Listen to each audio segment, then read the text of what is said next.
आगे की रणनीति ये है 23 तारीख ने देवेंद्र बबली वहाँ अपना मधुर मिलन समारोह कर रहा है, हम उसका विरोध करांगे और इस सरकार के गंडे लावांगे। जड़ा लोग होगा इस सरकार ने उखाड़ के फाकांगे और ईंट ते ईंट बजावांगे, ईंट ते ईंट के पत्थर बजावांगे, ईंट ते पत्थर बजावांगे। और इस सरकार का जमा बखूबी से और मजबूती से जड़ तो उखाड़ने खातर हिम्मत रखा और आगे बड़ी रैली धरांगे। ये बबली सबली सब ने खो देंगे, के खट्टर पट्टर लाग रहा है। जींद में जमा जींद गढ़ है, पूरा हरियाणा का सेंटर है। जींद में रैली के पूरा रेला करांगे। इसे जो ये रिश्वत के तौर पर कंबल बांट दिया, खाना खिला दिया ना, ये हमारे को ये मान रहा है कि ये तो घसियारे हैं। लोगों को एक एक कंबल दे कि उनको खाना खिला के वोट खरीदना चाहता, बिल्कुल बोली लगाने का जो काम कर रहा है। इस बबली को इसका सबक सिखा देंगे और इसका हम अनुरोध करेंगे सभी से, इसके प्रोग्राम में कोई नहीं जाए। आगे इस सरकार की जड़ से जड़ ला देंगे, पत्थर से ईंट बजा देंगे, इनका ऐसा नुकसान करेंगे कभी इनको याद आएगा। बहिष्कार करो। राज्यसभा सांसद माननीय दीपेंद्र हुड्डा जी हमारे बीच में पहुंचे हैं। सुभाष का मौली जी हमारे विधायक जी, हम इनका तहे दिल से हार्दिक स्वागत करते हैं, धन्यवाद करते हैं, धन्यवाद करते हैं। और माननीय दीपेंद्र सिंह हुड्डा जी, आपकी उस दिन या जींद में जनसभा थी बार जोड़ो यात्रा के लिए, उस दिन भी हम सभी सरपंच साथी आपसे जाकर के मिले थे, हमने अपनी मांग को रखा था। माननीय सांसद महोदय, आपके ऊपर हमने बहुत सारी उम्मीदें हैं, आप हमारी आवाज को बुलंद करने का काम करें। आप एक दिन स्पेशल ओनली सरपंचों के लिए प्रेस कॉन्फ्रेंस करने का काम करें, ये हमारा अनुरोध है आपसे। और कोई मुद्दा ना रखें, सिर्फ सरपंचों के ऊपर ही मुद्दा रखें और पूरे हरियाणा प्रदेश में प्रेस कॉन्फ्रेंस करने का काम करें। और माननीय चौधरी भूपेंद्र सिंह हुड्डा जी से भी ये करवाने का काम करें प्रेस कॉन्फ्रेंस, क्योंकि जिंदाबाद जिंदाबाद जिंदाबाद भाई दीपेंद्र हुड्डा जी जिंदाबाद जिंदाबाद। बिल्कुल सही मांग है। मैं सरकार से पूछना चाहता हूँ आज कि अगर सरपंचों को अगर अधिकार ही नहीं देने थे तो फिर चुनाव क्यों कराए थे? इन चुनाव का क्या अर्थ हुआ? देश में तो डिसेंट्रलाइजेशन की तरफ देश जा रहा है, पूरा देश। अधिकार धीरे धीरे जो पंचायती राज संस्थाएं हैं उनको अधिकारों के रूप में उनको ही अधिकार बढ़ाए जा रहे हैं। और हरियाणा के अंदर ये कहीं ना कहीं इसमें जो ये किया गया है, ये हम इसको एक भ्रष्टाचार के भी नज़रिए से देखते हैं। कहीं ना कहीं जो है जिन लोगों के पास इस प्रकार से जो एक के बाद एक इस सरकार में जो घोटाले सामने आए हैं, कहीं शराब घोटाला सामने आता है, कहीं धान घोटाला सामने आता है, कहीं जो है अपना एक के बाद एक भर्ती घोटाले सामने आए इस सरकार में। घोटालों की सरकार हो चुकी है। और ये भी मैं समझता हूँ पंचायतों का में लगने वाली राशि भी सरकार उस नज़रिए से देखने का काम इसमें हरियाणा के लोगों को ये समझ में आ रहा है कि वे भ्रष्टाचार का केंद्रीकरण करके सरकार कहीं ना कहीं ये इस रूप में ले रही। दूसरी बात, ये ठीक कहा अभी जो सुभाष जी कह रहे थे कि जो सरपंच है, जो पंचायतें हैं, लोग चुनते हैं, उनकी जवाबदेही लोगों की होती है। वो किसी जो है मंत्री की खुशामद करके अफसर ठीक की तरह ठीक जगह पोस्टिंग नहीं कर सकते। वो तो अगर काम करेंगे तो लोग उनको अच्छा बताएंगे और फिर उनको दोबारा मौका मिले। नहीं काम नहीं करेंगे और गलत काम करेंगे तो लोगों का काम है, लोग सजा भी देंगे और लोग देते भी हैं सजा, लोग इनाम भी देते हैं, आशीर्वाद भी देते हैं, सभा भी। तो ये एक प्रजातंत्र में एक ताकत है। और गति, अगर ग्रामीण क्षेत्र में विकास को गति अगर देनी है तो पंचायतों को उस विकास के लिए बड़े अधिकार देने पड़ेंगे, तभी सही मायने में, नहीं तो गति नहीं हो पाएगी विकास। 8 साल के अंदर हरियाणा में पहले तो इन्होंने इलेक्शन ही दोनों इलेक्शन इतने डिले कराते हैं, ऐसा इनको लगता है। सरकार की नीयत जो है ये ज़्यादा पावर देना ही नहीं चाहते पंचायतों को, तो इलेक्शन भी इन्होंने आधे मन से कराए, ऐसा दिखाई देता है। इतना लेट इन्होंने इलेक्शन कराए तो है 2 साल इलेक्शन इन्होंने देरी से कराए। ये बड़े जो है इस बात को हम पूरी तरह आपकी बात से सहमत है। और ये ऐसी सरकार आ गई कि कोई वर्ग ऐसा नहीं है जो इस सरकार में जो सड़क पर ना बैठा हो, कोई वर्ग ऐसा नहीं बचा। किसान बैठा रहा, 1 साल तक सड़क पर 750 किसानों के घर उजड़ गए, लेकिन किसी ने ना पूछी, ना किसी ने उनकी परवाह करी। किसान से लेकर नौजवान तक, नौजवान एक के बाद एक भर्ती घोटाले आए, जवान को बैठना पड़ा, अग्निपथ योजना आ गई। उसके बाद सरकार ने उनके धरनों को बैन कराने का काम किया। यहाँ तक कि सफाई कर्मचारियों को और गांव के चौकीदारों को, सफाई कर्मचारी और गांव के चौकीदारों को बैठना पड़ा, आड़तियों को बैठना पड़ा, तो छोटा व्यापारी है हमारा, उनको सड़क पे आके अपनी करनी पड़ी। यहाँ तक कि हमारी महिलाओं को, आंगनवाड़ियों को और आशा वर्करों को सड़क पे आके आंदोलन करने पे मजबूर होना पड़ा। यहाँ तक कि स्कूल के बच्चों को, पीछे स्कूल के इतने बच्चे, सरकारी स्कूल बंद कर दिए सरकार ने, भर्ती करी नहीं टीचरों की।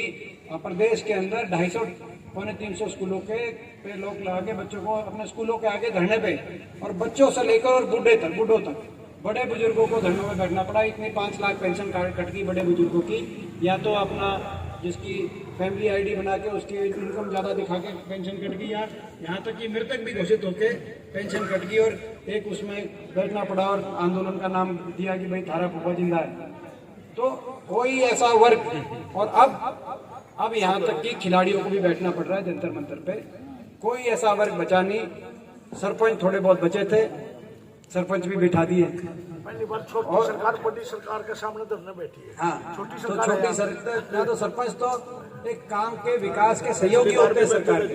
पिछली योजना में भी सरपंच तीसरी बार बने, पिछली मतलब इनकी पिछली योजना में भी बैठे थे। इनकी पिछली योजना में भी बैठे।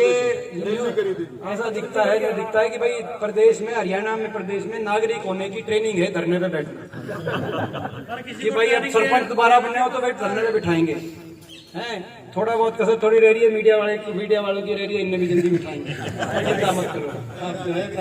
तो कहना मतलब ये, हम इसको आपकी बात से पूरी सहमत हैं इस बात के को, और क्योंकि ये सही कहा, ये पंचायती राज का जो पहले 1988 में पहली बार आया, लेकिन उसको फिर 1992-93 के अंदर जो 72nd और 73rd पंचायती राज के जो अमेंडमेंट्स और जो पावर्स दी गई, कांग्रेस की सरकार थी दोनों, पहले राजीव जी थे, उस टाइम नरसिम्हा राव जी थे, तो वो जो सोच रही, तो ये उसके तहत ये जो है, तो इसको संसद में भी उठाने के लिए मेरे पास मुद्दा है, तो संसद में भी उठाएंगे, फोकस तरीके से प्रेस कॉन्फ्रेंस भी करेंगे, पार्लियामेंट का भी बजट सेशन है, संसद में भी उठा सकते हैं।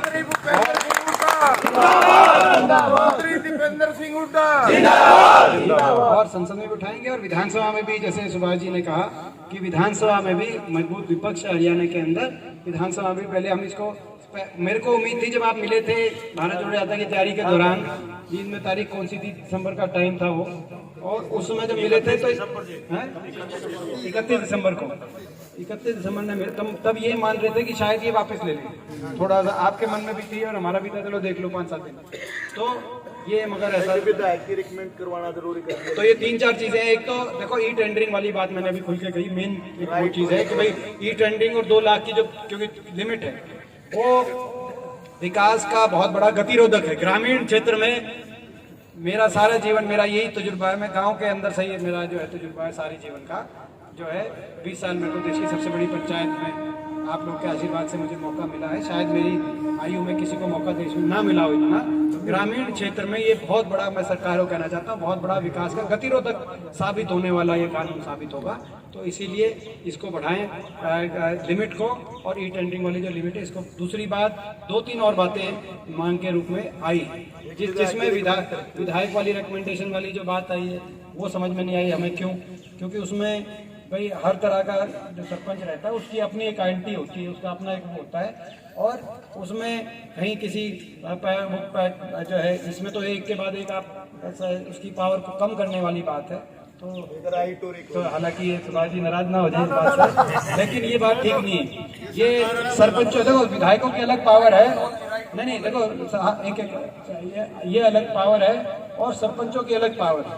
तो बहुत से आपने विषय, एक राजस्थान के अंदर तो बहुत से अधिकार हैं, और मैं ये मानता हूँ कि राजस्थान में, देश में सबसे ज्यादा अधिकार राजस्थान में है। और ये हो सकता है कि सरकार एक वो में, क्योंकि हम तो वही बात करेंगे जो एक प्रैक्टिकल बात हो, व्यवहारिक बात हो। ई टेंडरिंग और ये लिमिट एकदम से बढ़ाए सरकार, ये जो राइट टू रिकॉल और ये जो अपना विधायकों वाला है, ये सारी चीज़ों को तुरंत समाधान करे। और जो आपने जो राजस्थान का उदाहरण दिया कि वहाँ पे 18-20 महकमे जो है पंचायतों के अंडर में, वो एक साथ अगर नहीं है 29 तो वो एक साथ नहीं भी हो पाए, लेकिन उनकी तरफ कदम बढ़ाए सरकार, कदम बढ़ाती हुई दिखाई दे सरकार।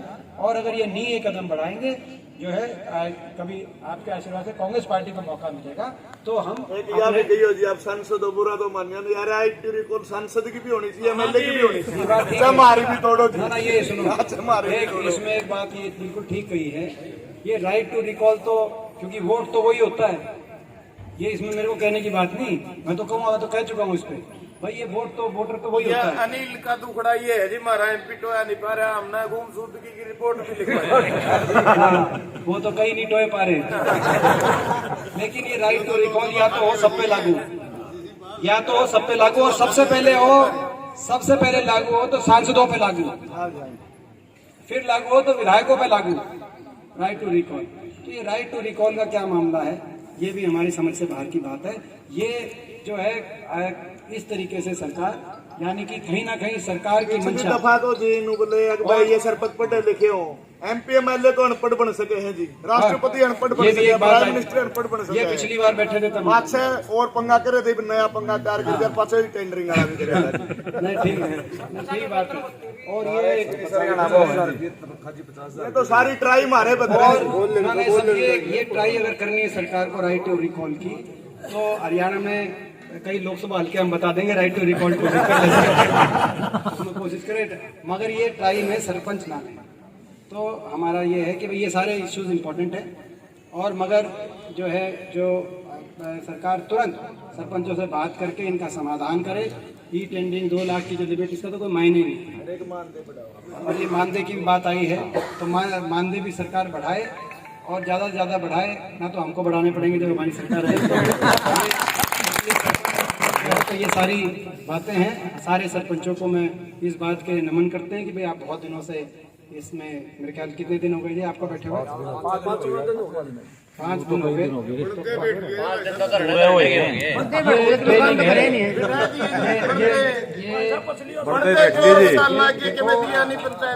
अच्छा भाई 10 साल हमारी सरकार रही है कि सरपंच को नहीं बैठना पड़ा। अब ये देखो, अब क्या है कि जो अब ये पिछली बार भी बिठाया था, इस बार भी सरपंचों को बनते ही बिठा दिया। अब जो है अब आगे सरपंचों को देखना है। तो मैं इन शब्दों के साथ आप हमें और सांसद जी को, कांग्रेस पार्टी को, जब भी कोई ड्यूटी लगाएंगे, हम उस आपके किसी भी प्रकार के आंदोलन की अगुवानी करेंगे, और आप जो हमारी ड्यूटी लगाएंगे उसको पूरा करने का काम करेंगे। और इसके साथ साथ आप लोगों को बताना चाहते हैं कि 2005 से पहले सरपंचों के पास कोई पावर नहीं होती थी, सारे प्रशासनिक लोग ही सारा काम करते थे, चाहे वो जेई करता था, बीडीओ करता था, सरपंचों के पास 2005 से पहले कोई पावर नहीं थी। हुड्डा साहब ने, जब कांग्रेस की सरकार आई, चौधरी भूपेंद्र सिंह हुड्डा ने इन सरपंचों को अपनी फौज बताते हुए, अपनी सेना के सूबेदार बताते हुए आप लोगों को ये पावरें दी थी। और आज इस सरकार ने उन पावरों को जो छीनने का काम किया है, जैसे ही आपकी पंचायत सरकार हुड्डा साहब के नेतृत्व में बनेगी, पहले कदम से आपकी सभी की सभी वही पावरें, बल्कि क्योंकि अब जमाना जब 20 लाख की बात थी, ये बात 2005 की थी, और हमारी सरकार 2024 में आएगी, तो उसमें पैसे की वैल्यू कम हुई है। आप तो 20 लाख की बात करते हैं, इससे भी बढ़ा के 30 और 40 लाख रुपए की आपको हो सकता है कि इससे भी ज्यादा हुड्डा साहब आपको देंगे।